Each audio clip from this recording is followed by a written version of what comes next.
வணக்கம், என் பெயர் சுந்தரி டில்லி. இவை என் பேத்தி ஆதிரை. இப்போ நான் செய்ய போகிறது சிறுதானிய குழி பணியாரம். அதுக்கு தேவையான பொருட்கள்: எண்ணெய், உளுத்தம்பருப்பு, குதிரைவாலி அரிசி, பச்சரிசி, தேங்காய் துருவல், உப்பு, இஞ்சி, கடுகு, பச்சை மிளகாய், கருவேப்பிலை, வெங்காயம். கேஸ் ஆன் பண்ணி கடாய் ஸ்டவ்வில் வைக்கிறேன். இப்போ எண்ணெய் விட்டுக்கிறேன். எண்ணெய் கொஞ்சம் காயட்டன்ட்டு கடுகு உளுத்தம்பருப்பு போட்டு தாளித்து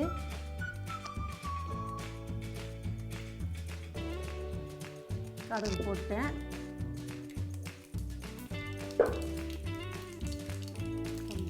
நம்ம தேவைக்கேற்ப இஞ்சி சேர்த்துக்கிறோம். கடுகு பொரிஞ்சிச்சு. பச்சை மிளகாய் எடுமா. பச்சை மிளகாய் 2 பச்சை மிளகாய் அரிஞ்சு வச்சுக்கிறேன். நம்ம தேவைக்கேற்ப சேர்த்துக்கலாம். கருவேப்பிலை,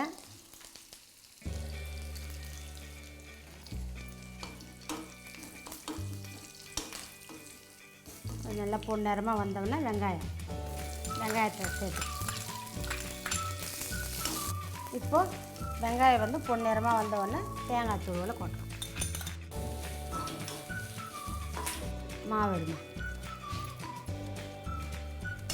இப்போ வதக்கின பொருளை அந்த மாவில் மிக்ஸ் பண்ண போகிறேன்.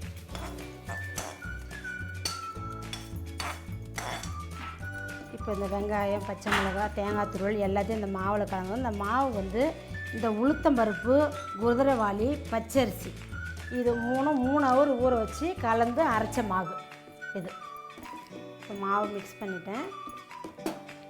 இப்போ எண்ணெய் குழி பணியாரம் கடாயில் கொஞ்சம் எண்ணெய் விட்டு நம்ம அந்த எல்லாத்தையும் தடவிடணும்.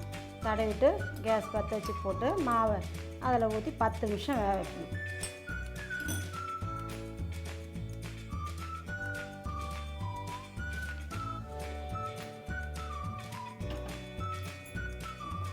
இப்போ கேஸ் ஆன் பண்ணிட்டேன்.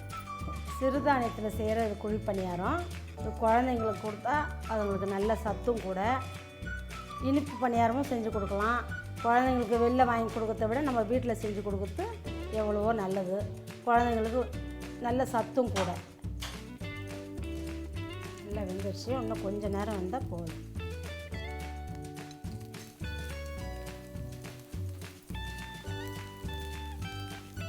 இப்போ குழி பணியாரம் வெந்துருச்சு. இப்போ நம்ம வந்து அதை எடுத்து ஒரு பிளேட்டில் வைக்க போகிறோம். பிளேட் எடுமா.